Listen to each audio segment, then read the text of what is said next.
Clara Ashford pressed her bleeding hands against the dead driver's chest, pumping desperately, even as his eyes stared at nothing through the Montana dust. "Come back," she whispered, her voice breaking. "Please come Hold back." still, let me clean this. But death had already Thanks. claimed Feels him. better already. Rest Death now, had the horse is claimed fine. all of them. The stagecoach lay on its side like a dying animal, wheels still spinning slowly in the desert wind. Smoke rose from the splintered wood. Glass sparkled in the dirt like fallen stars. And the silence, the terrible silence after the screaming, had stopped, pressed down on Clara like a physical weight. She was 28 years old, a trained nurse, a woman who had seen death in Philadelphia's charity wards, who had held the hands of dying children and watched strong men fade to nothing. But this was different. This was violent. This was wrong.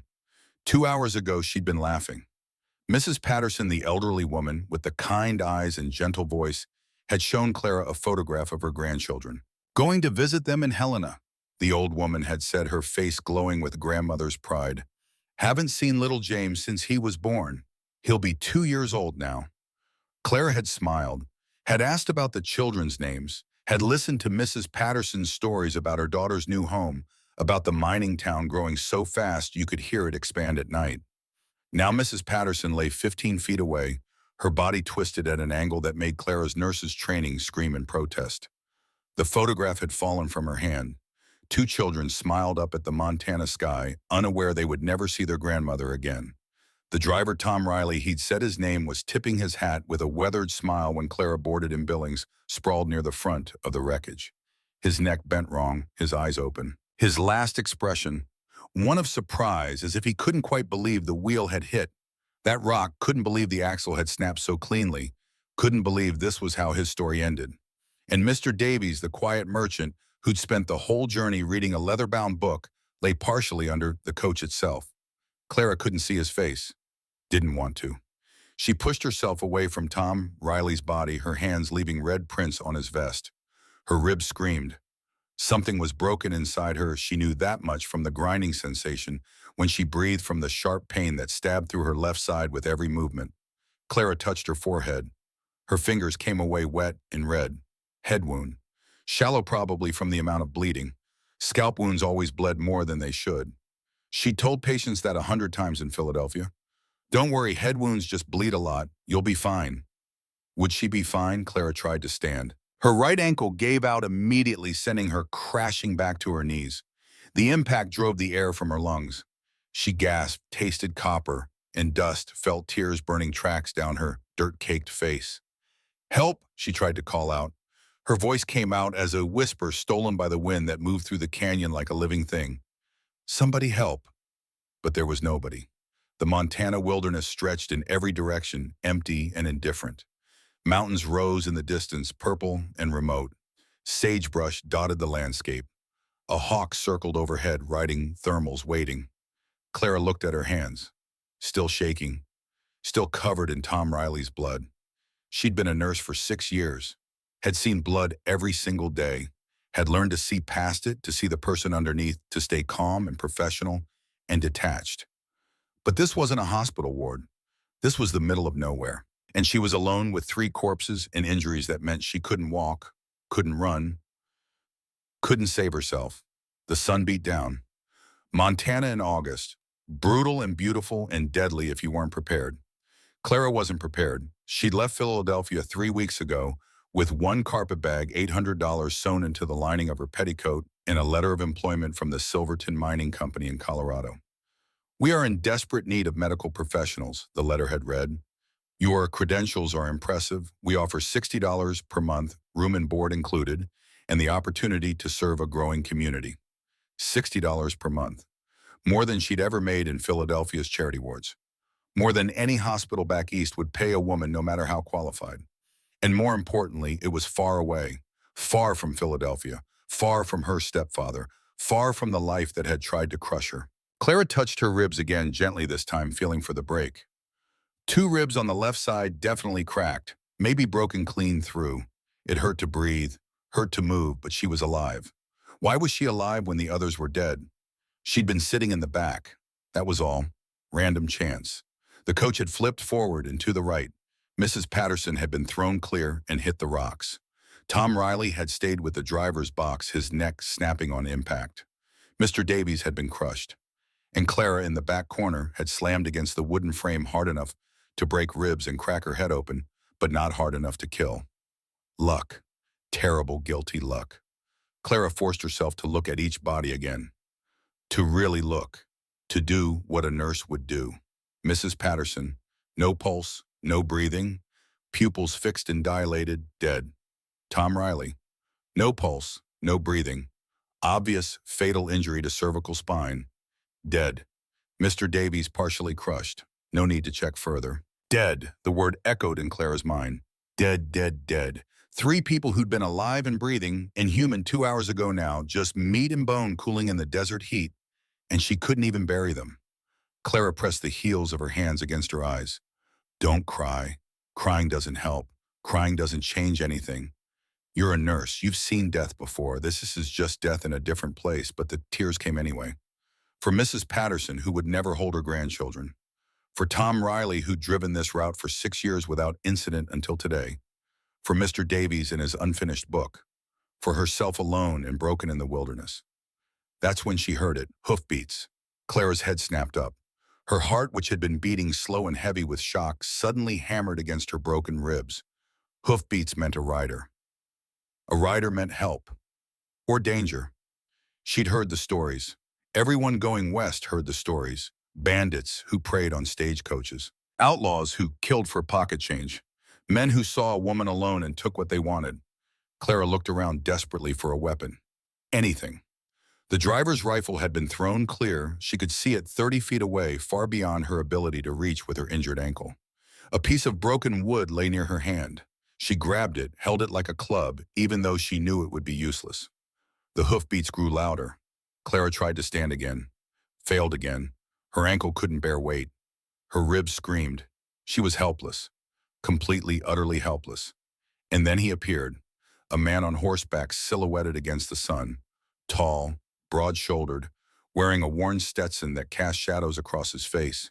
He sat in the saddle like he'd been born there, moving with the horse in that unconscious way that spoke of years in the saddle. For a moment, just a moment, Clara thought maybe this was death coming for her after all.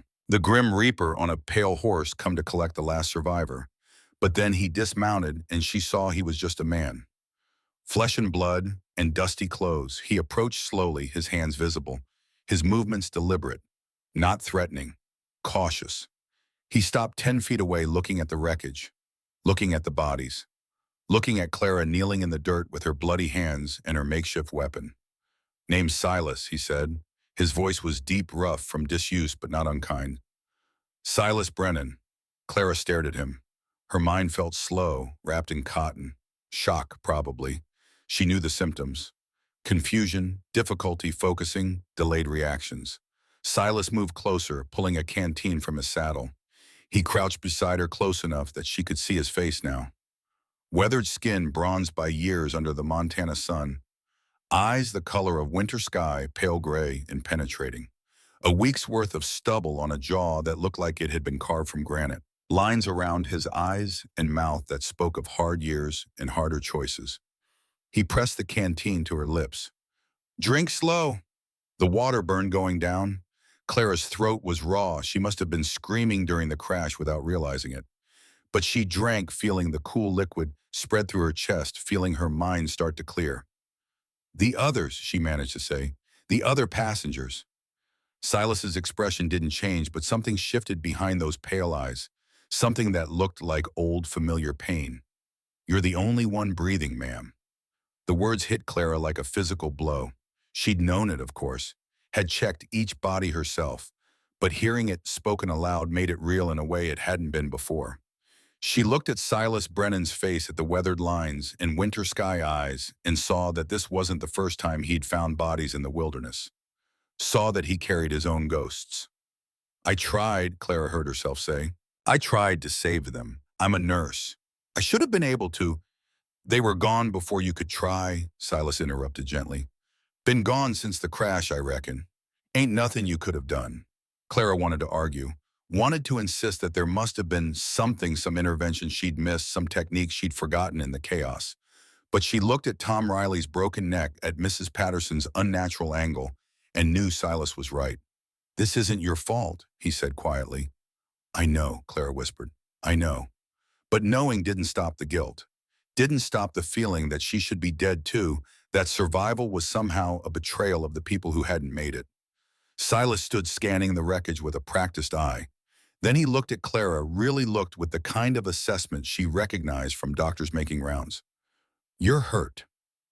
"Broken ribs," Clara said, automatically falling back on professional detachment. "2, maybe 3 on the left side. Head wound, scalp laceration appears shallow. Right ankle sprained or possibly fractured. Various contusions and abrasions." Something that might have been the ghost of a smile flickered across Silas's face. "You got blood running down your face, and you're breathing like every inhale costs you money. You ain't fine." Despite everything, Clara almost laughed. It came out as a wet, broken sound. "No, I'm not fine." Silas moved to his horse, returning with a worn saddlebag. He pulled out a surprisingly clean bandana, wet it with water from his canteen, and began cleaning the blood from Clara's face. His hands were gentle, despite their size, despite the calluses she could feel against her skin. "Head wounds shallow, like you said," he confirmed after a moment. "You know your medicine." "Philadelphia General Hospital," Clara said. 6 years. Long way from home. Philadelphia stopped being home 3 years ago. Silas didn't ask what had happened 3 years ago. Just nodded like he understood that some things were better left unspoken. Clara was grateful for that. Too many people asked questions they didn't really want answers to. He examined her ribs, next his touch, professional and impersonal. Clara recognized the technique. He'd done this before. 2 cracked ribs, I'd say. Maybe broken clean through. You need binding, but we should wait till we're somewhere safer. Safer than here. Here's got no water, no shade, and 3 bodies that are going to draw predators come nightfall. Silas's voice was matter of fact. We need to move. Clara looked at her ankle, tried to flex it. Pain shot up her leg like lightning. I can't walk, not even a little. Silas was quiet for a long moment, staring at the horizon. Then he looked back at her, something resolute settling over his features. Virginia City's 26 miles northwest. I'll carry you. Clara blinked. Surely she'd heard wrong. You'll what? Carry you. My horse can't take 2 riders through this terrain. Washes get too narrow. Rocks too unstable, but I can carry you on my back. Done it before during the war. That's impossible, Clara said flatly. 26 miles, you'll die. Difficult, Silas corrected. Not impossible. Clara shook her head, immediately regretted it as dizziness swept over her. I won't let you kill yourself for a stranger. Something flickered across Silas's face then. Not quite a smile, but something sadder. Older. Let me worry about what kills me. He said it with such finality that Clara knew arguing would be pointless. But she wasn't about to be carried like cargo, like a helpless damsel who needed rescuing. She'd spent too many years fighting for independence to give it up now. No, she said firmly. If we're doing this, we're doing it as partners. I'm a nurse, I'll keep us both alive.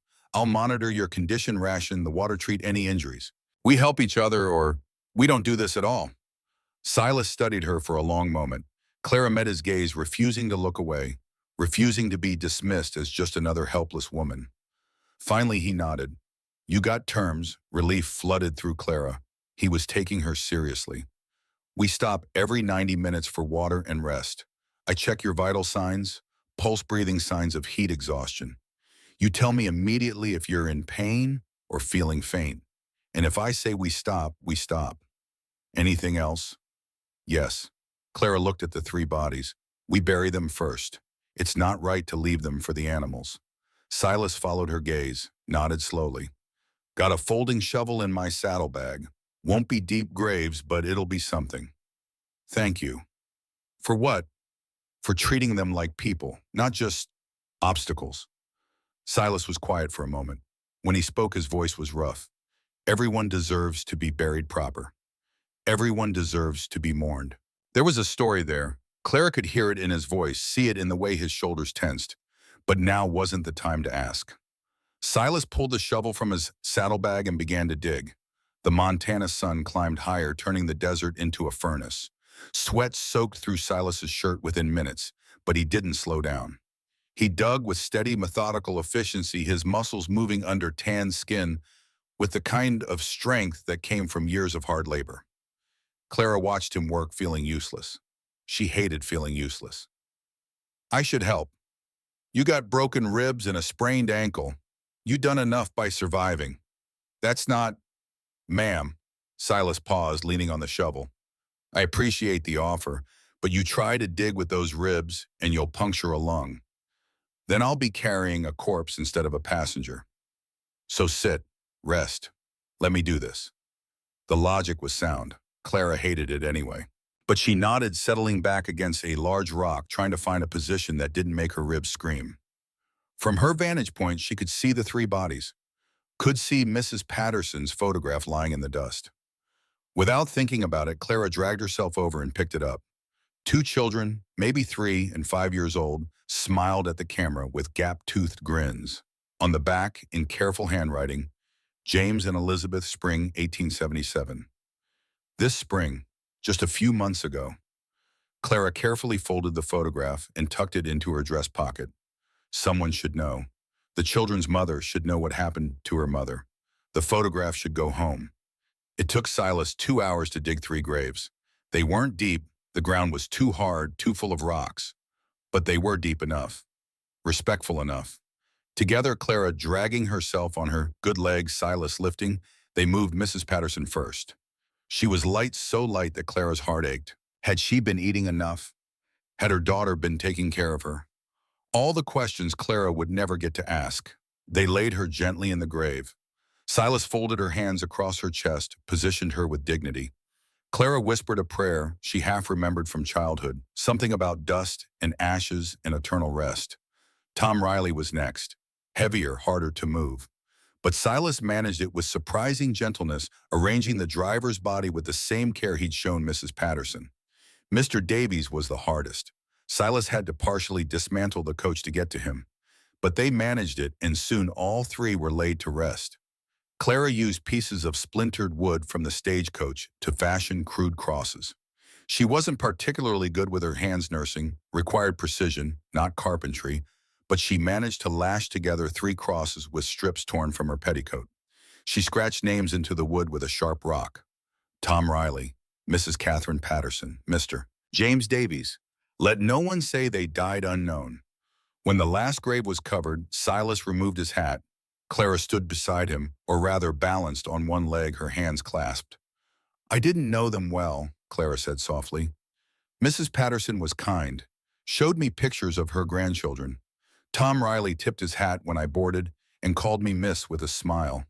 Mr. Davies," she paused. "I never even spoke to Mr. Davies. He just read his book and minded his own business." "Sometimes that's enough," Silas said quietly. "Just being decent people trying to get where they're going." They stood in silence for another moment. Then Silas placed his hat back on his head and turned to Clara. "We should go.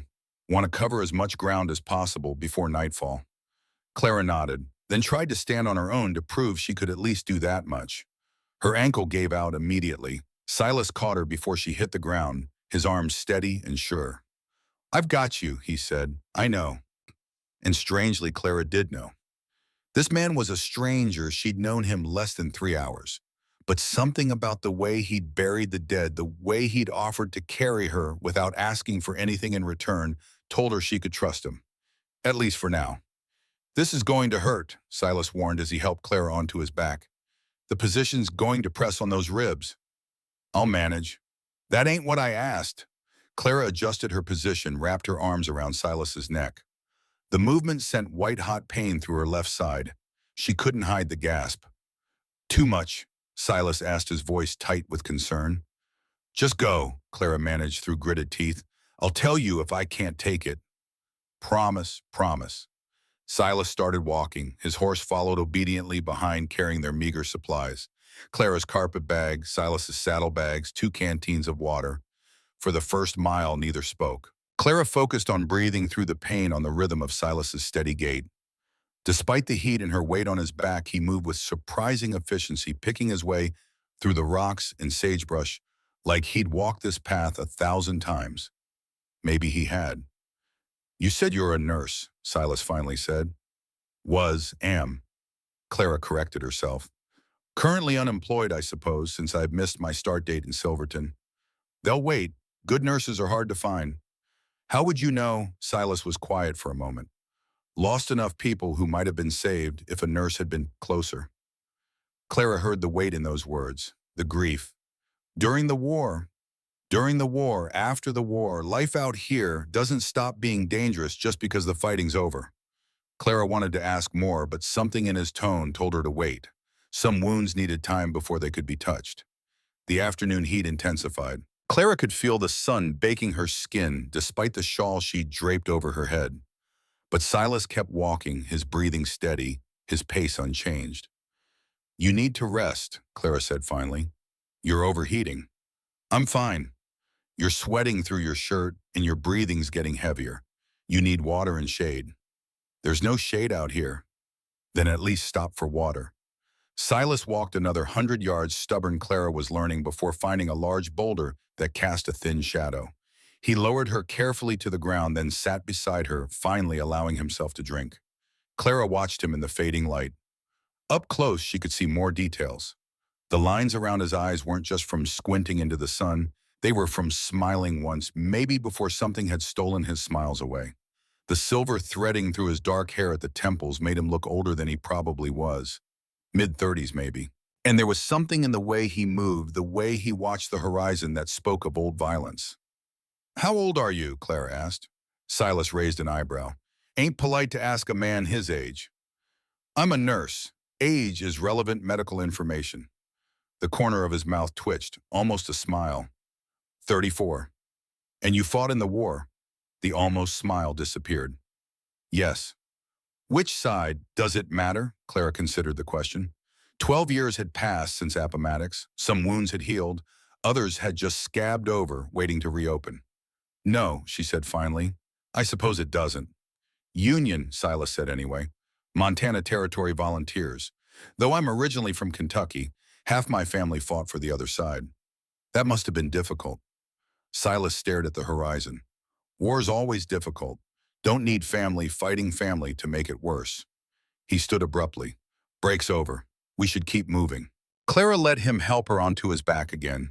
She was learning his rhythms now, when he wanted to talk, when he needed silence. This was a silence moment. They walked as the sun began its descent, painting the Montana sky in shades of gold and red. Silas's pace had slowed slightly. Clara could feel the trembling in his muscles from sustained effort, but he didn't stop. Talk to me, Oz said suddenly. Keep yourself awake. Clara realized she'd been drifting, her head nodding against his shoulder, shock wearing off, exhaustion setting in. What do you want me to say? Anything. Tell me about Philadelphia. So Clara talked. She told him about the cobblestone streets, slick with rain, about the harbor where ships came in from everywhere, Europe, Africa, the Far East, about the hospital where she'd spent 10-hour shifts tending to patients who couldn't afford doctors. She told him about her favorite bookshop, about the landlady who'd let her stay an extra month when she couldn't make rent, about dreams she'd had before they were crushed. What dreams? Silas asked. Foolish ones, Clara said, her voice hardening. I wanted to open my own clinic. Maybe a school for nurses teaching other women what I'd learned. I thought hard work and good intentions were enough. That doesn't sound foolish. It was naive. Turns out you need money and connections and the right family name, none of which I have. So you gave up. I changed direction, Clara corrected. That's what matters. Silas stopped walking. You say that a lot. Say what? Acting like changing course is the same as quitting. Clara stiffened. You don't know anything about my life. I know you're running from something, Silas said quietly. Same as me. The words hung in the air between them. Clara wanted to argue to defend herself, but the truth of it stole her voice. What are you running from? She finally asked. Silas started walking again. The same thing everyone runs from. The past. That's not an answer. No, but it's the truth. They walked in silence for another mile. The sun touched the horizon, spilling red light across the land. In the distance, Clara thought she could see the glint of water, a creek maybe, somewhere to camp for the night. There, Silas said, confirming her thought. We'll stop there. The creek was exactly where he'd said it would be, a thin ribbon of water cutting through the rocks. Silas lowered Clara to the bank with visible relief, then collapsed beside her, chest heaving. Clara didn't wait for permission. She soaked her handkerchief in the cool water and pressed it to his forehead, his neck, his wrists. You pushed too hard. Had to make distance. What good is distance if you kill yourself getting there? Silas opened his eyes, meeting hers directly. Didn't have much choice, did I? You could have left me. No, his voice was flat. I couldn't. Something in the way he said it made Clara's chest tighten. Not romance, not yet, but recognition. The sense that this man understood something about obligation and duty that went beyond simple kindness. Why not? Clara pressed. Silas sat up slowly, wincing. You really want to know? I asked. He was quiet for a long moment, staring at the water. When he finally spoke, his voice was rough with old pain. 5 years ago, I came across another wreck. Wagon, this time not stagecoach. Family of settlers heading west. Wheel broke, same as yours. Clara waited somehow, knowing she didn't want to hear what came next. Husband was dead, Silas continued. Wife was dying. Little girl couldn't have been more than 6, sitting beside her mother holding her hand. His jaw tightened. I rode for help. Figured I'd get someone faster on horseback, come back with a wagon. Make the smart choice. And by the time I got back, they were all dead. The wife, the girl, another rider who'd stopped to help and got caught by the bandits who'd been following the family, waiting for them to be vulnerable. Silas looked at Clara, his winter gray eyes full of old ghosts. I left them, made the logical choice, and 3 more people died because of it. That wasn't your fault, Clara said automatically. Wasn't it? Silas's voice was bitter. I made a choice. People died. Seems pretty clear to me. Clara understood now. The determination in his stride, the refusal to leave her, the way he'd buried the stagecoach victims before anything else. You're not going to make the same mistake twice. No, ma'am, I'm not. The sun set. Silas built a small fire, caught 2 fish from the creek with surprising efficiency, and roasted them over the flames. They ate in comfortable silence, the stars emerging overhead in breathtaking profusion. Clara had seen stars in Philadelphia, of course, but not like this. Out here, with no city lights to dim them, they blazed across the sky like holes punched in black cloth, letting heaven's light shine through. Thank you, Clara said quietly. Silas glanced at her. For dinner. For telling me about the family. He nodded once, then returned his gaze to the fire. Ain't told many people that story. Why me? Don't know. And he poked at the embers. Maybe because you didn't look at me like I was a hero when I found you. Looked at me like I was just a man. You are just a man. Most folks don't see it that way. They see the rescue, the dramatic gesture. They don't see, he stopped. Don't see what? The guilt that makes the gesture necessary. Clara leaned back against the saddle Silas had positioned for her, her ribs aching but her mind quiet for the first time since the crash. This man, this stranger who was carrying her across the wilderness, was as broken as she was, just hiding it better. We should sleep, she said. You need rest for tomorrow. I'll keep watch. Silas? She used his first name deliberately. You can't carry me 26 miles if you don't sleep. He hesitated, then nodded. Wake me if you hear anything. Coyotes, riders, anything. I will. He stretched out on the other side of the fire, his rifle close at hand. Within minutes, his breathing deepened into sleep. Clara watched him for a long moment, this man who was destroying himself to save her, and wondered what she'd done to deserve such stubborn kindness. She didn't have an answer, but she was beginning to think that maybe, just maybe, she wanted to find out. Dawn broke with Clara already awake. She'd slept maybe 2 hours, her mind too restless, her ribs too painful for more. The fire had burned down to gray ash. Across from her, Silas lay motionless except for the rise and fall of his chest, deep, exhausted breathing that told Clara he'd pushed himself far harder yesterday than he'd admitted. She studied him in the pale morning light. Even in sleep, tension lined his features, the furrow between his brows, the tight set of his jaw. Whatever demons haunted Silas Brennan, they didn't rest when he did. Clara's own demons were wide awake. She kept seeing Mrs. Patterson's face. kept hearing Tom Riley's cheerful greeting when she'd boarded the stage, kept thinking about Mr. Davies and his leather-bound book, wondering what he'd been reading, wondering if it mattered now that he'd never finish it. 3 people dead because Clara had witnessed something she shouldn't have. No, that wasn't right. 3 people dead because her stepfather was a murderer and his brother was worse. 3 people dead because evil men did evil things and didn't care who got caught in the crossfire. But knowing that didn't ease the weight in Clara's chest. Her ribs throbbed with every breath. She pressed a hand to her side, feeling the swelling beneath her torn dress. The binding could wait. Silas was right about that, but the pain was getting worse, not better. She needed to be careful. A broken rib could puncture a lung if she wasn't cautious. Silas's eyes opened. No gradual waking, no stretching or yawning. Just instant alertness. His hand already reaching for his rifle before he registered it was only Clara. Old soldier's instincts, she realized. The kind that never fully went away. "Morning," Clara said softly. "Morning." Silas sat up with a wince he tried to hide. His shoulders had to be screaming after yesterday's effort. "How long you been awake?" "A while. You needed the sleep more than I needed company." Silas stood moving to the creek to splash water on his face and neck. He filled both canteens, his movements efficient despite obvious muscle fatigue. "How are the ribs? Worse than yesterday, better than they'll be tomorrow." He turned to look at her, those pale eyes assessing. "Honest answer. I appreciate that. I'm a nurse. Lying about injuries gets people killed." Silas walked back and crouched beside her. "Can you handle another day of travel?" "Do I have a choice?" "Always a choice." He handed her a canteen. "Question is whether the alternative is worse." Clara drank, then met his gaze. "The alternative is dying in this desert. So yes, I can handle another day." That almost smile flickered across his face again. "Good. Now let me check that ankle." He examined her right foot with surprising gentleness, probing the swollen joint with careful fingers. Clara winced but didn't cry out. The ankle was badly sprained, possibly fractured.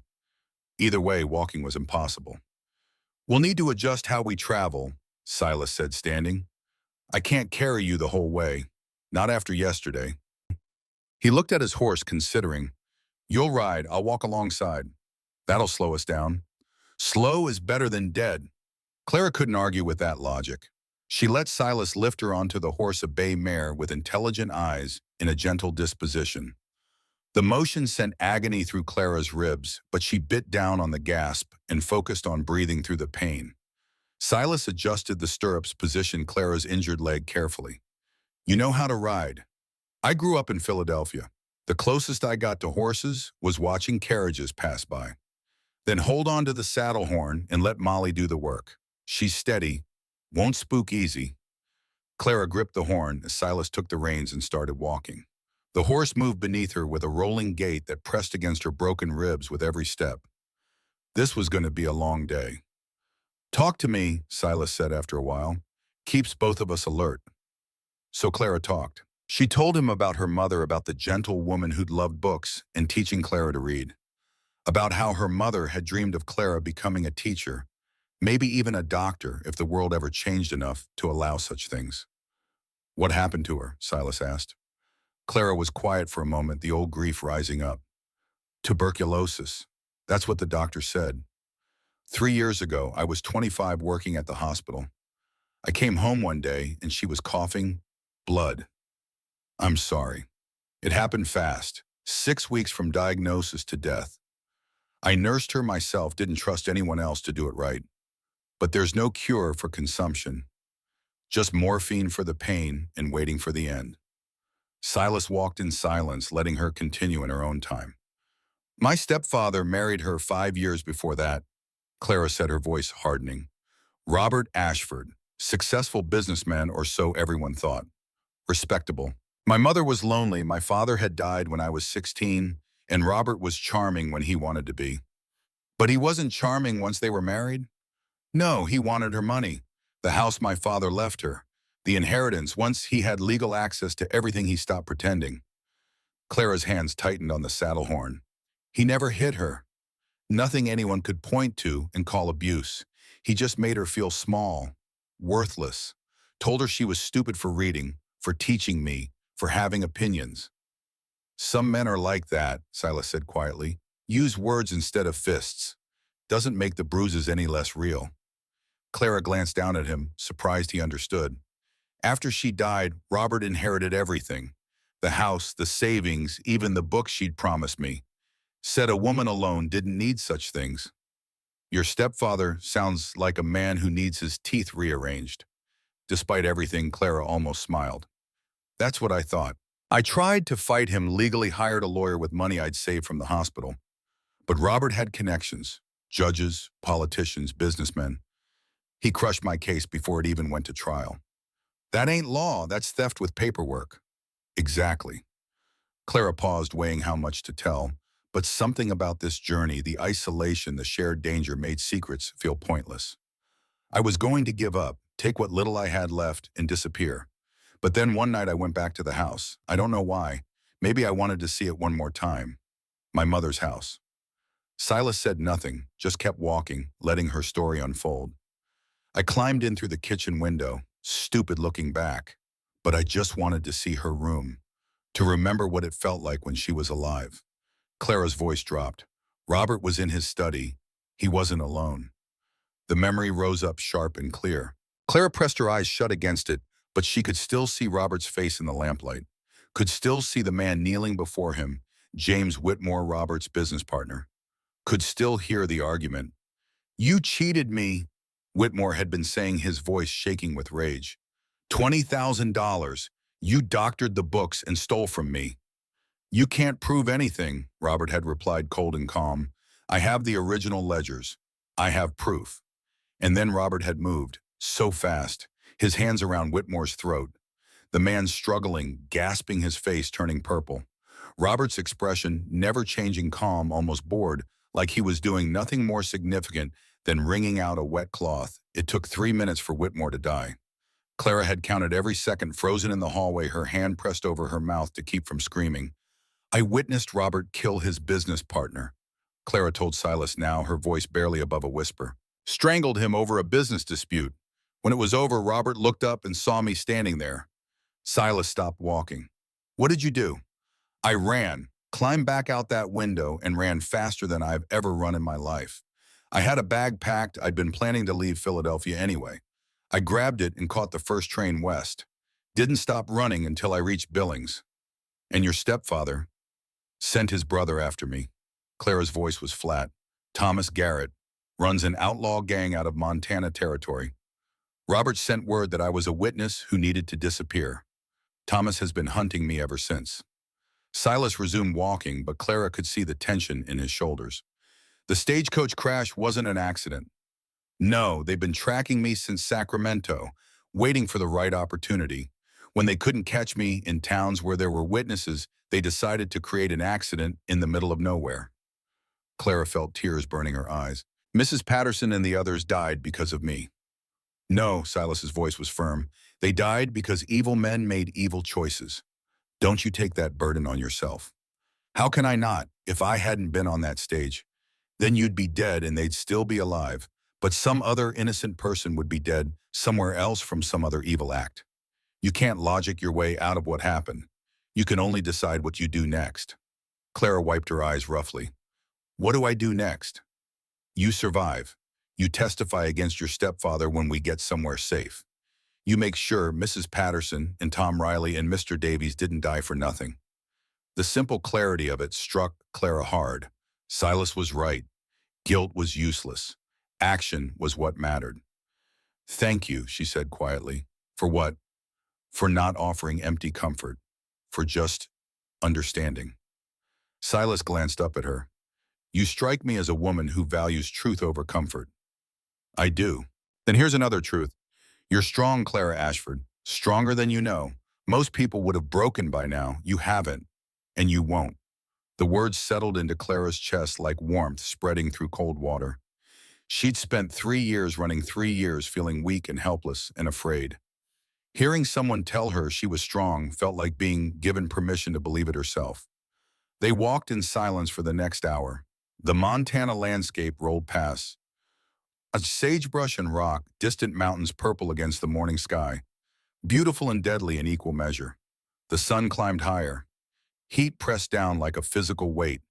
Clara could feel sweat soaking through her dress, could see Silas's shirt darkening with perspiration. But he kept walking his pace steady despite the burden of leading a horse through increasingly rough terrain. Clara watched him carefully, using her nursing training to monitor his condition. His breathing was elevated but steady. His gait showed fatigue, but not the stumbling that would indicate dangerous exhaustion. Still, they'd need to stop soon.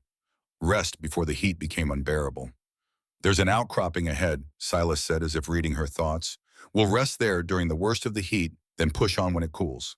30 minutes later, they reached the outcropping, a tumble of large boulders that created a small cave-like shelter. Silas helped Clara down from the horse, then collapsed in the shade with a groan he couldn't quite hide. Clara didn't waste time. She soaked a cloth in water and pressed it to Silas's forehead, his neck, the pulse points at his wrists. "You're overheating." "I'm fine." "You're not fine. Give me your shirt." Silas blinked at her. "Excuse me." "Your shirt. I need to wet it and get your temperature down, unless you want to die of heat stroke before we reach Virginia City." For a moment, Silas just stared at her. Then slowly he unbuttoned his shirt and handed it over. Clara tried not to look at his chest, tried not to notice the hard planes of muscle, the scars that marked his skin like a map of violence. A puckered bullet wound below his left collarbone. A long knife scar across his ribs. A burn mark on his right shoulder that looked like it had come from a branding iron or hot metal. She soaked his shirt in water and draped it over his head and shoulders, focusing on the medical task and nothing else. "Stay still." "Yes, ma'am." "Don't ma'am me, I'm trying to save your stubborn life." "Thought that was my job." Clara pressed the wet cloth to his wrists, his temples, his pulse points, where cooling would be most effective. "We can take turns." Silas caught her wrist, gently stilling her movements. His calloused fingers were warm against her skin. "You're good at this." "I told you I'm a nurse." "That's not what I mean." He held her gaze. "Most people would have fallen apart by now. Stagecoach crash dead passengers stranded in the desert with broken ribs. You haven't complained once." Clara pulled her wrist free, suddenly uncomfortable with the intensity in his slate-colored eyes. "Complaining doesn't fix anything. Neither does pretending you're fine when you're not." "I'm not pretending. I'm surviving. That's what matters." Silas held her gaze for a long moment, then nodded slowly. "Yeah, I reckon it is." They rested for an hour. Clara forced Silas to drink more water than he wanted, made him eat some of the hardtack she'd salvaged from the stagecoach wreckage. He protested, but she shut him down with a look that had silenced far more intimidating patients in Philadelphia hospitals. "You're bossy," Silas observed. "I'm practical. Not the same thing." "Starting to see a pattern here." Clara almost smiled. "Good. Now put your shirt back on. We should keep moving while we can." As Silas dressed, Clara took inventory of their supplies. 2 canteens, both half full. Enough hardtack for maybe 2 more days if they rationed carefully. Silas's rifle with 12 rounds. Her carpet bag with a change of clothes and the $800 sewn into her petticoat money that felt cursed now, blood money that had cost 3 lives. "How far to Virginia City?" Clara asked as Silas helped her back onto the horse. "About 16 miles left, give or take. We covered maybe 10 miles yesterday before we stopped. If we make good time, we'll reach town by tomorrow noon." Tomorrow noon. Just one more day and a few hours of this agony. Clara could manage that. They set out again, following what Silas called an old game trail through increasingly rugged terrain. The mountains grew closer, towering walls of stone that made Clara feel small and exposed. "Tell me about Virginia City," Clara said, needing distraction from the pain. "What's it like, mining town?" "About 3,000 people, maybe more by now. Rough but not lawless. Sheriff Wade Cooper runs things fair. He's a good man." "Will he help us?" "If he can." Silas paused. "But Thomas Garrett's got reach in Montana territory. Money buys a lot of influence out here." Clara felt cold despite the heat. "Then we might not be safe even in town." "We'll be safer than out here. And Wade's got connections to the territorial marshal in Helena. We can get word out, get federal law involved." "How long will that take?" "Weeks, maybe months. Weeks of hiding, weeks of waiting, weeks of wondering if every stranger was one of Thomas Garrett's men." Clara had been running for 3 years. She was tired of running, But the alternative was dying, and she wasn't ready for that either. The afternoon stretched long and brutal. Heat shimmered off the rocks. The horse plodded forward with patient endurance. And Silas walked step after endless step, his face a mask of determination. Around 4 o'clock, Clara saw it, a slight stumble in Silas's gait, quickly corrected, but unmistakable. She'd been watching for signs of distress, and there it was. Silas, stop. We should keep. Stop, now. Something in her voice made him obey. He halted, swaying slightly. Clara studied him with clinical detachment. Pale skin beneath the tan, slight tremor in his hands, elevated breathing despite the slow pace. When did you last eat? This morning. Before that, Silas was quiet. Silas, when did you last have a real meal? Day before I found you. 2 days ago. Clara couldn't keep the shock from her voice. You've been walking for 2 days carrying me or leading this horse on nothing but hardtack and water. I'm fine. You're about to collapse. Clara slid down from the horse, crying out as her ribs protested, but not stopping. She dug through Silas's saddlebag until she found the remaining hardtack and jerky. Sit, eat. That's not a request. Clara, we don't have time. We have exactly as much time as I say we have. I'm the nurse. You're the patient. Sit down and eat, or I swear I'll hit you with this canteen. Silas stared at her for a moment, then laughed, actually laughed, a rough, rusty sound like he'd forgotten how. You would too, wouldn't you? Try me. He sat. Clara handed him food and water, watching until he'd consumed enough to satisfy her. While he ate, she examined the cut on his arm from yesterday's encounter with the bandits. It wasn't deep, but out here, even small wounds could become infected. This needs cleaning, Clara said. It's fine. It's not fine. Hold still. She poured water over the wound, used a strip of cloth torn from her petticoat to clean it properly. Silas hissed through his teeth, but didn't pull away. You're as stubborn as me, Clara muttered. Takes one to know one. Despite the pain in her ribs, despite the fear clawing at her chest, Clara smiled. Real and genuine. When was the last time she'd smiled like that? Silas smiled back, and for just a moment, the years fell away from his face. She could see the man he might have been before the war, before losing his wife, before guilt carved lines into his features. The moment stretched between them, something unspoken, something neither was ready to name. Then a sound shattered it. Hoofbeats, multiple horses, coming fast. Silas was on his feet instantly, rifle in hand. Get down, stay behind the rocks. Clara obeyed without question, pressing herself against a boulder despite her screaming ribs. Through a gap in the rocks, she could see them, 3 riders cresting a ridge, maybe 200 yards away. Even from this distance, Clara recognized the man in front. Frank, the scarred bandit from yesterday. And he'd brought friends. Don't move, Silas breathed. Don't make a sound. They waited frozen. Clara's heart hammered so hard she was certain the riders would hear it. But the bandits rode past, heading east along the ridge. Searching. Hunting. 5 minutes passed. 10. Finally, Silas relaxed slightly. They're gone for now. They're still looking for us. And they'll keep looking until they find us or we reach Virginia City. Silas's jaw was tight. We need to move. Now. Forget resting. We push through the night if we have to. Clara understood. Out here they were exposed, vulnerable. Their only chance was reaching civilization before Thomas Garrett's men found them again. Help me onto the horse, Clara said. And Silas. Yeah. If they catch up to us, I can shoot. My father taught me when I was 12. I'm not helpless. Silas looked at her, really looked, and something like respect flickered in his winter gray eyes. No, you're definitely not helpless. They traveled hard as the sun set, pushing the horse faster than was wise, but not having a choice. The mountains loomed closer, darkening to black against the deep blue sky. Stars began to appear, cold and distant. Around midnight, they reached a narrow canyon. Silas studied it in the moonlight, clearly weighing options. We can camp here, he finally said. Canyon walls will hide our fire, but it also means we're trapped if they find us. Do we have enough food to reach Virginia City without stopping? No. Then we camp, we eat, we rest. We'll need our strength if they catch us. Silas nodded and helped Clara down. They made camp quickly, efficiently, a small fire for warmth, and cooking the horse hobbled nearby. Silas caught 2 rabbits with snares he set, while Clara gathered sage for the fire, working together in silence, each doing what they could despite their injuries. While the rabbit cooked, Clara finally allowed herself to address her ribs.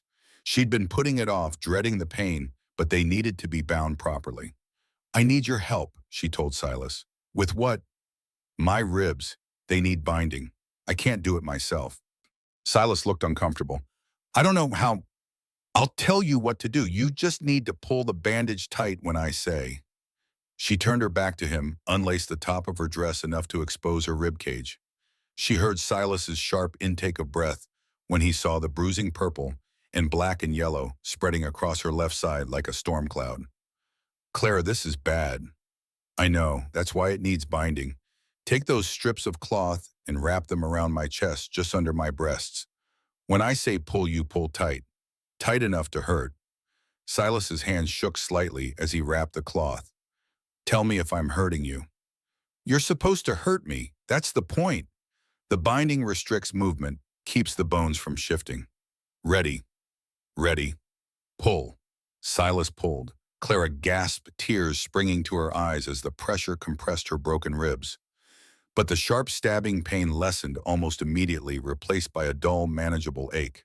"Again," she gritted out. "Tighter." He pulled tighter. Clara bit down on her lip hard enough to taste blood, but she didn't cry out. "Once more. Make it count." The final pull drove the air from her lungs. But when Silas tied off the bandage, Clara could breathe more easily than she had since the crash. The binding supported her rib cage, prevented the bones from grinding against each other. "Thank you," she managed. "I hurt you." "You helped me. Not the same thing." That phrase again. Silas noticed it too. She could see it in his eyes. But he didn't comment, just helped her lace her dress back up and handed her a share of the cooked rabbit. They ate in silence, too tired for conversation. When the food was gone, Silas banked the fire and positioned himself between Clara and the canyon entrance rifle across his lap. "Sleep," he said. "I'll keep watch. You need sleep too. I'll wake you in a few hours. We'll trade off." Clara wanted to argue but didn't have the strength.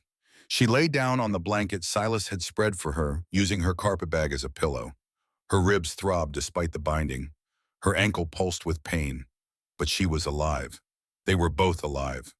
For now, just before sleep took her, Clara heard Silas speak so quietly she almost missed it. "You asked me earlier what I was running from." Clara opened her eyes. In the dying firelight, Silas looked older, haunted. "You said the past. That's part of it, but the whole truth is I'm running from the man I was. The man who let people die because I made the logical choice instead of the right one." He looked at her. "Meeting you, carrying you, it is giving me a chance to be someone different. Someone better." "You're already better than you think." "Maybe, or maybe I'm just trying to outrun my ghost by helping you outrun yours." Clara understood that feeling more than she could say. "Then let's outrun them together." Silas nodded. Together. Clara closed her eyes, and despite everything, the pain, the fear, the dead weight of guilt, she slept. When she woke to Silas's urgent whisper 3 hours later, it took a moment to remember where she was. "Clara, wake up. We've got company." She sat up carefully, every muscle protesting. The bandits. 5 riders. Coming up the canyon. They must have tracked us. Clara's heart hammered. 5 riders. Silas had 12 bullets. Not good odds. But then she remembered what she'd told him earlier. "I can shoot. Time to prove it." The riders were still half a mile away, but in the pre-dawn silence, Clara could hear the echo of hoofbeats bouncing off the canyon walls. 5 men, maybe more, coming closer with every passing second. Silas moved with practiced efficiency, checking his rifle, positioning himself behind a large boulder that offered cover and a clear line of sight down the canyon. His face had gone cold, the face of a soldier who'd seen combat, who knew what was coming. "Stay low," he said. "Behind those rocks. Don't come out no matter what you hear." "No." Clara pulled herself upright, ignoring her ribs' screaming protest. "Give me your revolver." Silas turned to stare at her. "Clara, you said you had 12 rounds in that rifle. 5 riders means you might get 3, maybe 4 if you're lucky and they're stupid. That leaves at least 1 who'll flank you while you're reloading." Clara held out her hand. "I told you I can shoot. Let me help." For a moment, Silas looked like he might argue. Then he pulled the Colt from his holster and handed it to her. 6 shots. Make them count. The revolver was heavier than Clara remembered. Her father had taught her to shoot when she was 12 years old using an old pistol he'd carried during his cavalry days. But that had been 16 years ago, and she'd never shot at a living person. Never killed anyone. Clara pushed the thought away. Survival first. Conscience later. She positioned herself behind a cluster of rocks 20 feet from Silas, creating a crossfire. Her hands shook as she checked the cylinder, 6 rounds just like he'd said. She clicked it back into place and waited. The hoofbeats grew louder, closer. Clara could see them now, 5 riders in a loose formation moving cautiously up the canyon. Even in the dim light, she recognized Frank's scarred face at the front. They were 100 yards away, 80, 60. Silas's voice cut through the pre-dawn air, sharp and clear. That's far enough. The riders pulled up short. Frank's hand drifted toward his holster, but Silas's rifle was already trained on his chest. Easy there, Brennan, Frank called out. We're just travelers. Saw your fire, thought we'd share breakfast. Breakfast is over. Turn around and ride back the way you came. Frank laughed an ugly, wet sound. Can't do that. See, mister. Garrett's offering a lot of money for the woman you're protecting. $500. That's a year's wages for most men. And how much is your life worth, Frank, because you'll be dead before your hand clears leather? Maybe, but there's 5 of us and 1 of you. We'll get you eventually. Then let's find out. The moment stretched taut as a wire about to snap. Clara could see the calculation in Frank's eyes, weighing odds, considering options. She kept the revolver trained on the rider. To Frank's left, a young man, maybe 20, who kept shifting nervously in his saddle. Frank's hand moved. Silas fired. The shot cracked through the canyon like thunder. Frank jerked backward, a red flower blooming on his shoulder. Not a killing shot. Silas had aimed to wound a warn, but Frank's men didn't see it as a warning. They saw their leader bleeding and drew their weapons. Everything happened at once. Silas's rifle barked again. The young man Clara had been watching fell from his horse, clutching his leg. Another rider charged forward, firing wildly. Silas dove behind the boulder as bullets sparked off stone. Clara saw her target, a heavy-set man circling right, trying to flank Silas's position. She took a breath, remembering her father's lessons. Exhale halfway. Hold. Squeeze, don't pull. The revolver kicked in her hand. The heavy-set man grunted and grabbed his arm, in his own gun falling to the dirt. Clara had hit him. She'd actually hit him. No time to process. Another rider was coming at her, pistol raised. Clara fired again. Missed. Fired a third time. The rider's horse screamed and reared, throwing him. He hit the ground hard and didn't move. Silas took down another man with a precise shot to the chest. That left Frank still mounted, but bleeding from his shoulder wound, barely staying in the saddle as he grabbed the reins with his good hand. The other man Clara had wounded was clutching his arm, his face pale. Enough, Frank shouted, his voice strained with pain. Enough, goddammit! Silas didn't lower his rifle. Ride away, Frank. Take your men and go. Next time I won't aim for your shoulder. Frank pressed his right hand to his bleeding left shoulder, his face twisted with pain and rage. Thomas Garrett won't stop. You know that. He'll send more men. He'll send an army if he has to. Then I'll kill an army. Silas's voice was flat, final. But right now I'm giving you a choice. Ride away or die here. What's it gonna be? For a long moment, Frank just stared at them. Then he spat blood into the dirt and wheeled his horse around with his good arm. This ain't over, Brennan. Not by a long shot. It is for today. Frank and his remaining man rode back down the canyon, leaving 3 wounded men and 2 horses behind. One of the wounded, the young man Silas had shot in the leg, was crying, calling for his mother. Clara lowered the revolver, her hand shaking so badly she nearly dropped it. She'd shot 2 men, wounded them, maybe killed one. She couldn't tell if the rider who'd fallen from his horse was breathing. Clara. Silas was beside her, taking the gun from her trembling hands. Look at me. She looked. His eyes were steady, grounded, real. You did what you had to do, he said. You saved my life. Saved both our lives. I shot them. Clara's voice sounded distant, hollow. I'm a healer. I'm supposed to save lives, not... You are saving lives, ours. Silas gripped her shoulders gently. You defended yourself. That's not murder. That's survival. Clara wanted to believe him, but the young man was still crying down the canyon calling for his mother, and she'd put that bullet in his leg. "What do we do with them?" she asked. Silas looked at the wounded men. His jaw tightened. The decent thing. He walked down to where the young man lay, rifle held loose but ready. Clara followed, moving carefully on her injured ankle. Up close, the boy, and he was just a boy, barely old enough to shave, looked terrified. Blood soaked his pant leg where Silas's bullet had torn through his thigh. "How old are you?" Silas asked. 19. The boy's voice shook. "Please don't kill me. Please." Silas crouched beside him. "I'm not gonna kill you, son, but I need to know, why are you riding with Frank Garrett's gang?" "Thomas Garrett promised me $50. Said it was easy work just tracking some woman." The boy started crying harder. "I need the money. My ma's sick and the doctor—" "Where's your ma?" Clara interrupted. "Butte, we got a little house there. She's got the pneumonia and I can't afford the medicine." Clara and Silas exchanged glances. This boy wasn't an outlaw. He was desperate, same as thousands of others, trying to survive in the Montana territory. "What's your name?" Clara asked, kneeling beside him. "Billy. Billy Coleman." "All right, Billy, I'm going to look at your leg. This is going to hurt." Billy nodded, biting down on his lip. Clara examined the wound with practiced efficiency. The bullet had gone clean through the meat of his thigh, missing the bone and major arteries. Painful but not fatal if treated properly. She tore more strips from her petticoat. The thing was getting shorter by the hour, and bound Billy's leg tightly. "You'll live, but you need to get to a doctor in the next day or two, or infection will kill you." "I can't pay." Clara pulled out her carpet bag and found $20 from her precious savings. "This should cover the doctor and medicine for your mother, with enough left for food while she recovers." But Billy listened to me. She waited until he met her eyes. "No more riding with outlaws. No more taking blood money."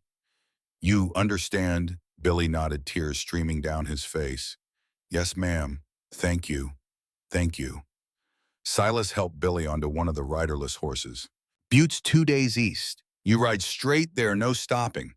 And if Thomas Garrett asks you, tell him Silas Brennan said to leave Clara Ashford alone, or he'll hunt Thomas down himself."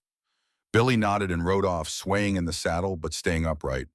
The other wounded man, the one Clara had shot in the arm, was conscious but silent, glaring at them with hate-filled eyes. Silas gave him a horse and sent him packing with the same warning.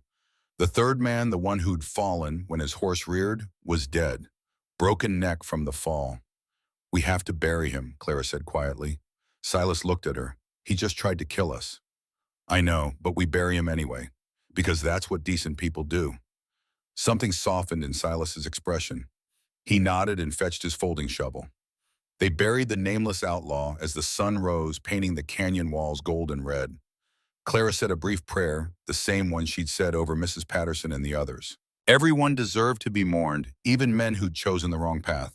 When it was done, they packed quickly and mounted up. Clara on the horse, Silas walking beside both of them, hyper alert for any sign of more riders. "How far to Virginia City?" Clara asked. 6 miles, maybe 7. We covered good ground after the fight. Should reach town by mid-morning if we keep this pace." 6 miles, just 6 more miles and they'd be safe, or safer at least. They traveled in silence, each lost in their own thoughts. Clara kept seeing Billy Coleman's terrified face, kept hearing his cries for his mother. She'd wounded him, put a bullet in a 19-year-old boy who was just trying to save his sick mother. "Stop," Silas said suddenly. Clara looked up. "What? Stop thinking about it. I can see it eating at you." "How can I not think about it? I shot a child." "You shot a man who was trying to kill you. 19's old enough to make choices and live with consequences." Silas's voice was firm. "You gave him money for his mother. You patched his wound. You showed him more mercy than he deserved. That's all you can do."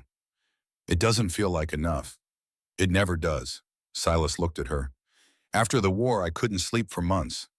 Kept seeing the faces of men I'd killed. Confederate soldiers who probably had mothers and wives and children. I'd tell myself they were trying to kill me first, that I was following orders, that it was war. None of it helped. What did help? Time, and accepting that I did what I had to do to survive. That carrying guilt doesn't bring the dead back or make the living better." He paused. "You're a good person, Clara. Good people struggle with violence." It's the ones who don't struggle that you have to worry about. Clara nodded, not entirely convinced, but willing to try. They had 6 more miles, then Virginia City, then whatever came next. The town appeared like a mirage around mid-morning, a sprawl of buildings clustered in a valley smoke, rising from chimneys, the distant sound of hammers and saws. Civilization, safety, or the illusion of it. Silas stopped at the town's edge. Before we go in, you need to know something. Thomas Garrett's got reach in Virginia City, money influence. Sheriff Wade Cooper's a good man, but he's just one man against a lot of corruption. Are you saying we're not safe here? I'm saying you're safer than in the wilderness, but we still need to be careful. Trust nobody except Wade until we know who's in Garrett's pocket. Clara straightened in the saddle despite her aching ribs. Then let's find Sheriff Cooper and end this. They rode down the main street, a wide dirt road lined with saloons, general stores, a hotel, a church. People stopped to stare at them. A man covered in trail dust, leading a horse carrying a woman in a torn, blood-stained dress. They looked like exactly what they were, survivors of something terrible. The sheriff's office was a small building near the center of town, bars on the windows, a sign hanging crooked over the door. Silas helped Clara down and supported her as they walked inside. A man looked up from behind a desk, 50s iron-gray hair, weather-beaten face that had seen too much. He took one look at them and stood. Silas Brennan, didn't expect to see you again. Wade, Silas nodded. Got a situation that needs federal law. Sheriff Wade Cooper's sharp eyes moved to Clara. Who's the lady? Clara Ashford, nurse from Philadelphia, sole survivor of the billing stage that went missing 4 days ago. Wade's expression darkened. The stage that went off the road near Sweetwater Canyon, we found the wreckage yesterday. 3 dead, 1 missing, presumed dead. That was you. That was me. Clara stepped forward. And it wasn't an accident. Thomas Garrett's men sabotaged the stage. They've been hunting me ever since. Wade studied her for a long moment, then gestured to chairs. Sit, both of you. Start from the beginning and don't leave anything out. So they told him, Clara's stepfather murdering his business partner. Her witnessing it, running west for 3 years, Thomas Garrett hunting her, the stagecoach crash, Silas finding her, the journey across the desert, the gunfight this morning. When they finished, Wade leaned back in his chair. That's one hell of a story. It's the truth, Clara said. I believe you. Problem is proving it's another matter entirely. Wade rubbed his face. Thomas Garrett's got half the judges and businessmen in Montana territory in his pocket. Your word against his brothers won't hold up in any court around here. Clara felt her hope crumbling. Then what do we do? We go over Montana's head, territorial marshal and Helena federal courts. But that takes time, weeks, maybe months. Wade looked at Clara. You got somewhere safe to stay while we sort this out? No, Wade stood. There's a boarding house 2 streets over, Mrs. Ruth Holloway's place. She's trustworthy, one of the few people in this town Thomas hasn't gotten to. I'll take you there myself. They followed Wade through the streets, Clara leaning heavily on Silas. Every step sent pain through her ribs and ankle, but she kept moving, just a little farther. The boarding house was a neat 2-story building with white shutters and a well-tended garden. Wade knocked and a woman answered, 60s silver hair pulled back in a bun, kind eyes that took in Clara's condition with immediate concern. Wade Cooper, what have you brought to my door? Trouble, Ruth, the dangerous kind. This is Clara Ashford and Silas Brennan. They need a safe place to stay. Ruth's eyes sharpened. Thomas Garrett, kind of trouble. The worst kind. Ruth stepped aside. Then they'd better come in quick before someone sees them. Inside the boarding house was warm and clean, smelling of bread and lavender. Ruth took one look at Clara and pointed to the stairs. You're going straight to bed. Wade fetched Dr. Morrison. Silas helped me get her upstairs. Clara wanted to protest that she was fine, but her body had other ideas. The moment she sat on the soft bed in the small, clean room, Ruth led them to exhaustion, hit like a physical blow. 4 days of pain and fear and constant movement caught up with her all at once. Easy now, Ruth said, helping Clara lie back. Let's get you out of that dress and see what we're dealing with. Silas stepped into the hall, giving them privacy. Ruth carefully unlaced Clara's dress, revealing the extent of her injuries. The older woman's face tightened when she saw the massive bruising across Clara's ribs. Lord have mercy. How are you even walking? Silas bound my ribs, and I'm a nurse. I know how to manage pain. Nurse or not, you're going to rest if I have to tie you to this bed. Ruth's voice was firm but kind. Dr. Morrison will want to examine you properly, but first let's get you cleaned up. Ruth brought warm water and gentle soap, helping Clara wash away 4 days of dirt and blood. The simple act of being clean brought tears to Clara's eyes. Ruth pretended not to notice, humming softly as she worked. Dr. Morrison arrived within the hour, a competent, no-nonsense man in his 60s who examined Clara with professional efficiency. 2 broken ribs properly bound, sprained ankle possibly fractured, multiple contusions and abrasions. You're lucky to be alive, Miss Ashford. I know. 3 weeks minimum bed rest. No getting up except for necessities. The ribs need time to heal, and if you puncture a lung, you'll die.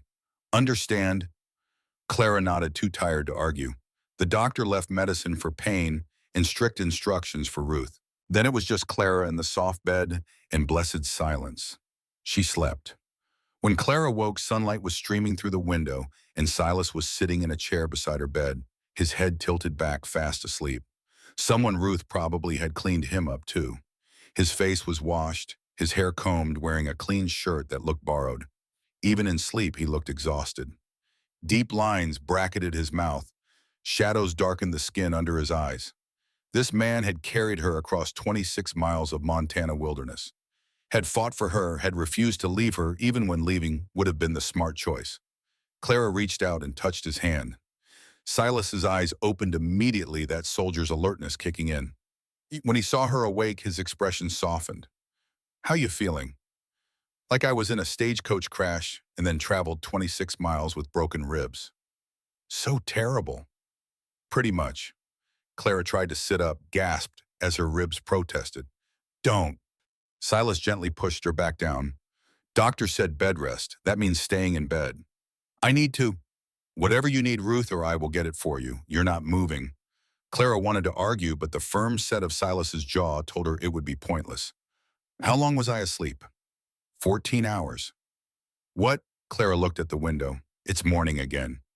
Yeah, you needed it. Silas stood, moved to the window. Wade's been busy, sent telegrams to Helena to the territorial marshal. We should hear back in a few days. And Thomas Garrett, Silas's jaw tightened. No word yet, but he knows we're here. It's only a matter of time. As if summoning him by name, footsteps sounded on the stairs. Heavy, confident footsteps. Not Ruth's light tread or Wade's measured pace. Silas's hand went to his gun. The door opened. A man stood there. Tall, maybe 45, wearing expensive clothes and an expensive smile. Dark hair graying at the temples. Cold, intelligent eyes that swept the room and lingered on Clara. Miss Ashford, he said, his voice smooth as silk. I've been looking for you for a very long time. Thomas Garrett had found them. Silas raised his gun, but Thomas held up empty hands.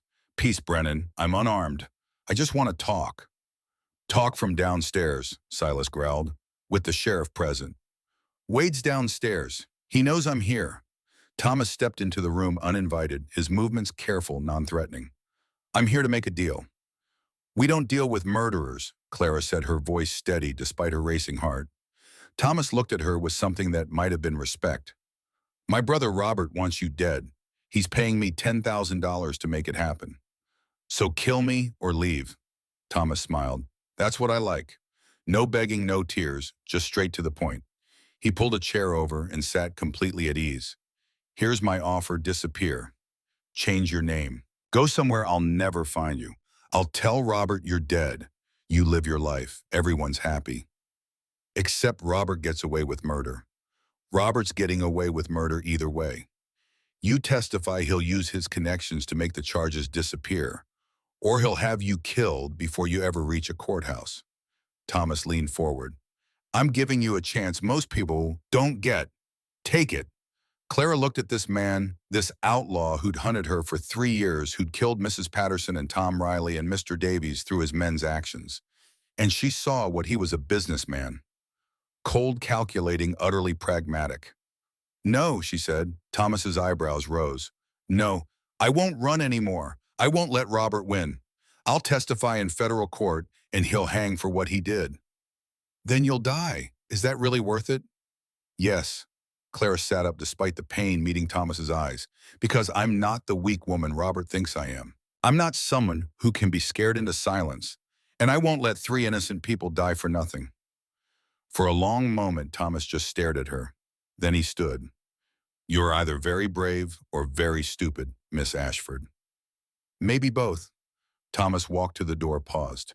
I came here to kill you. Now I don't want to. He looked at her with something that might have been admiration. You've got more spine than half the men in my gang. But this isn't over. Robert's my brother. Blood is blood. Then we'll see you in court. Thomas smiled, a real smile this time, not the cold business expression. Maybe you will at that. He left. Silas immediately went to the window, watching to make sure Thomas actually departed. Clara collapsed back against the pillows, shaking with adrenaline.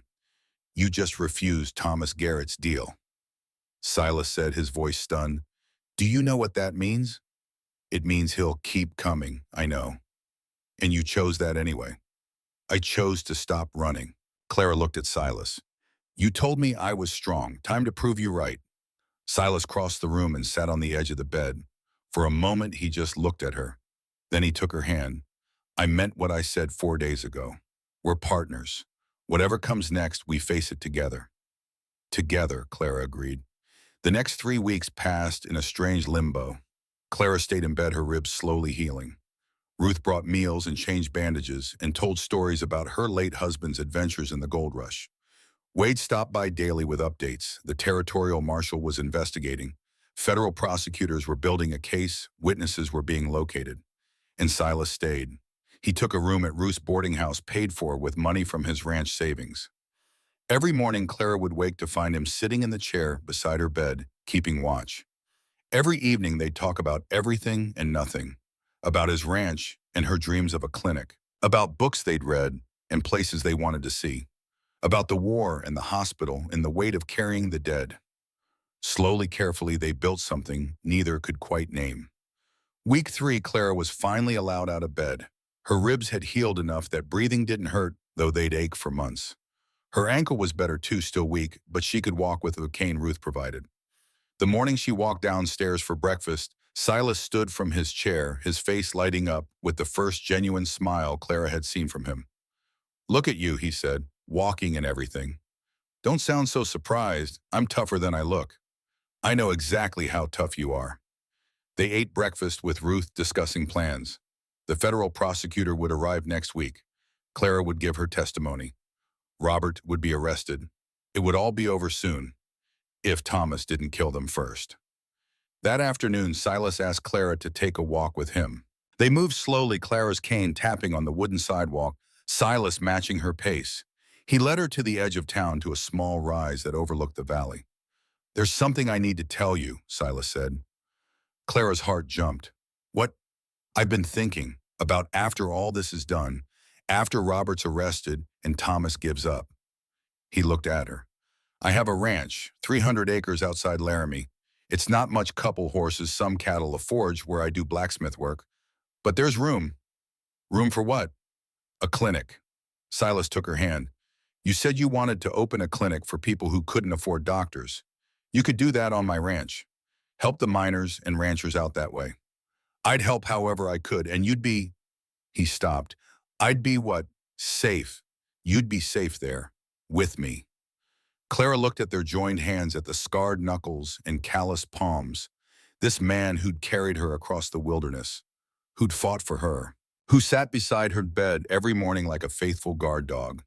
Silas, are you asking me to... Not yet. He cut her off gently. Not until this is really over. Not until you're truly free. But I wanted you to know, when this is done, you've got somewhere to go, if you want it. Clara felt tears burning her eyes. I want it. God help me, I want it. Silas pulled her close, careful of her healing ribs. Clara rested her head against his chest, listening to his heartbeat, strong and steady and alive. They stood there as the sun set, two broken people who'd found each other in the worst possible way, holding on to hope that maybe, just maybe, they could build something good from all the pain. A week later, the federal prosecutor arrived. Clara gave her testimony 4 hours of questions of reliving every detail of Robert's crime of the 3 years running of the stagecoach crash. When it was done, arrest warrants were issued for both Robert Ashford and Thomas Garrett. News arrived 3 days later. Robert had been arrested in Philadelphia. He'd tried to run, but federal marshals caught him boarding a ship to England. He'd hanged for murder. Thomas Garrett disappeared into the Montana wilderness and was never seen again. Some said he'd gone to Canada. Others claimed he'd died in a shootout with marshals. Clara preferred to think he'd simply chosen to vanish rather than fight a losing battle. Either way, it was over. Clara stood on the porch of Ruth's boarding house reading the telegram confirming Robert's execution. 3 years of running, 3 years of fear, over in a single drop through a hangman's trap. She should feel relieved, vindicated, something. Instead, she just felt tired. "Hey," Silas stepped onto the porch beside her. "You all right?" "I don't know. Am I supposed to be happy he's dead?" "You're supposed to feel however you feel. No right answer to that." Clara folded the telegram carefully. "Mrs. Patterson's grandchildren are grown now. Tom Riley's family has mourned him. Mr. Davies is forgotten by everyone but me. And Robert's dead. But none of that brings them back." "No, but it means they didn't die for nothing. Robert paid for his crimes. That matters." Clara nodded slowly. It did matter. It had to matter. Silas reached into his pocket and pulled out a small box. "I know the timing's not perfect, and I know we've only known each other 5 weeks, but I meant what I said about the ranch, about you having a place there." He opened the box. Inside was a simple silver ring, clearly handmade. The metalwork was rough but honest. "I forged it myself," Silas said. "Used Ruth's kitchen fire and some scrap silver I had. It's not fancy, but it's perfect," Clara breathed. Silas looked at her, those winter gray eyes vulnerable in a way she'd never seen. "Clara Ashford, I know I'm not much, a broken-down rancher with more ghosts than sense. But you're the first person in 5 years who made me want to live again. Who made me believe I could be something other than the sum of my mistakes." He took the ring from the box. "I've got a ranch, room for a clinic, space to build a life, and if you'll have me, I'll spend every day trying to make you happy." Clara's vision blurred with tears. "Are you asking me to marry you?" "Yeah, I am." She should say no. They barely knew each other. Their entire relationship was built on trauma and survival. This was crazy, impulsive, doomed to fail. Clara held out her hand. "Yes." Silas slid the ring onto her finger. It fit perfectly, like it had been made for her. Maybe it had. He kissed her, then gentle and careful and full of promise. And for the first time in 3 years, Clara felt truly safe. They were married 2 weeks later in Virginia City's small church. Wade Cooper gave Clara away. Ruth cried happy tears. A dozen townspeople attended people Clara had come to know during her recovery. The vows were simple, traditional. But when it came time to speak her own words, Clara looked at Silas and said, "I promise to stay even when running would be easier." Silas smiled understanding. "I promise to carry you even when you can walk on your own." They left Virginia City the next day, heading south to Silas's ranch outside Laramie. The journey took 3 days, but Clara rode in a wagon. This time, her ribs fully healed her ankles strong enough to walk. The ranch was small but beautiful, a cabin surrounded by rolling grassland mountains rising purple in the distance. Room for horses, cattle, a garden. And yes, room for a clinic. Clara opened her clinic 6 months later. Just one room at first attached to the cabin. But word spread fast, a real nurse trained in Philadelphia, willing to treat anyone regardless of ability to pay. Miners came with broken bones. Ranchers' wives came for difficult births. Children came with fevers and cuts, and all the small disasters of frontier life. And Clara saved them. One at a time, day after day, she saved them. A year after they married, Clara became pregnant. Silas was terrified, the ghost of Margaret haunting him, but Clara remained calm. "I'm not her," she told him firmly, "and you're not alone this time."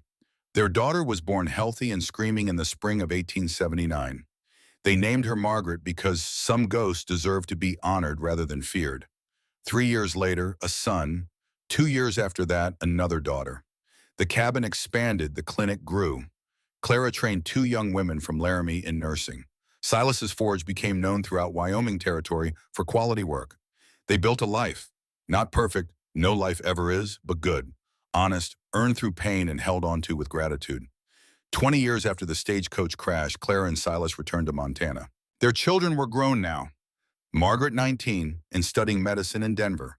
Thomas, 16, and apprenticing at his father's forge. Little Ruth, 13, and already showing Clara's talent for healing. They rode to the canyon where Clara had nearly died, where Silas had found her broken and bleeding and refused to leave. The crosses Clara had made were long gone, weathered away by 2 decades of Montana weather. But Clara knew where each grave was. She placed fresh flowers on all three: Mrs. Catherine Patterson, Tom Riley, James Davies, and nearby, though unmarked, the nameless outlaw who died in the gunfight. "Thank you," Clara whispered, "for being kind, for being decent, for dying in my place." Silas stood beside her, his hand in hers. Gray hair now lines deeper around his eyes, but still strong, still steady. "You ever regret it?" he asked quietly. Marrying me. This life instead of Philadelphia." Clara looked at the mountains, the endless sky, the land that had tried to kill her and ended up giving her everything. "Not once, not even when it's hard. Especially when it's hard. Hard means it matters." She turned to him. "You carried me 26 miles through hell.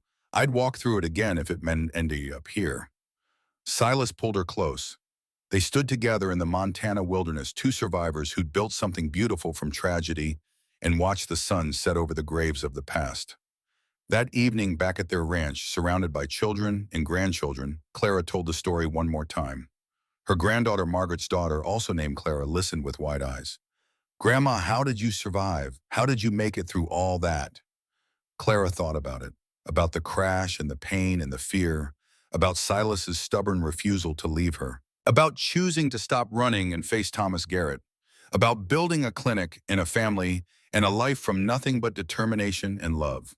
"I couldn't walk anymore," Clara said simply, "so a good man carried me 26 miles through the wilderness, and then I learned to carry myself. That's all. That's everything." Clara looked at Silas across the room, at the man who'd saved her life and let her save his in return. Sometimes the worst thing that happens is the door to the best thing. You just have to be brave enough to walk through it. Little Clara nodded solemnly, storing the story away. That night, Clara stood on the porch of her ranch house, looking at the stars blazing across the Wyoming sky. 20 years ago, she'd been broken, alone, hunted. Now she was whole, loved home. Silas came up behind her, wrapped his arms around her waist. "What are you thinking about?" "How lucky I am. How grateful." "For what?" Clara leaned back against him, feeling his heartbeat against her spine. "For you, for this, for surviving long enough to find it." "We both survived," Silas said quietly. "Together." "Together," Clara agreed. And in that moment, standing under the endless Montana sky with the man who'd refused to leave her to die, Clara Ashford Brennan was perfectly, completely happy. She couldn't walk anymore, so he carried her. And then she learned to fly.